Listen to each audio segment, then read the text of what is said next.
June 1972, a woman appeared in Cedars-Sinai Hospital in nothing but a white, blood-covered gown. Now, this in itself should not be too surprising, as people often have accidents nearby and come to the nearest hospital for medical attention. But there were two things that caused people who saw her to vomit and flee in terror.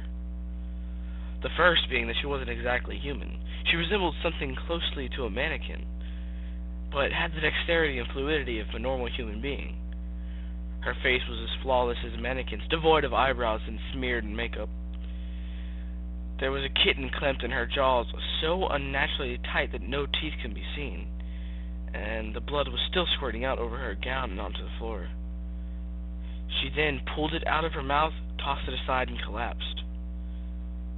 From the moment she stepped through the entrance to when she was taken to a hospital room and cleaned up before being prepped for sedation, she was completely calm, expressionless, and motionless. The doctors thought it best to restrain her until the authorities could arrive, and she did not protest. They were unable to get any kind of response from her, and most staff members felt too uncomfortable to look directly at her for more than a few seconds. But the second the staff tried to sedate her, she fought back with extreme force. Two members of staff had to hold her down as her body rose up on the bed with that same blank expression. She turned her emotionless eyes towards the male doctor and did something unusual. She smiled. As she did, the female doctor screamed and let go out of shock. In the woman's mouth were not human teeth, but long, sharp spikes, too long for her mouth to close fully without causing any damage. The male doctor stared back at her for a moment before asking, "What are you?" She cracked her neck down to the shoulder to observe him, still smiling. There was a long pause. Security had been alerted before and could be heard coming down the hallway.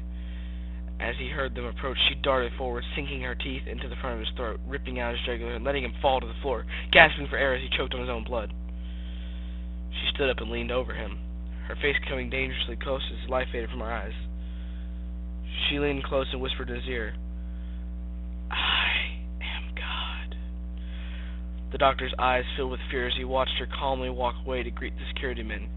His last ever sight would be watching her feast on them one by one.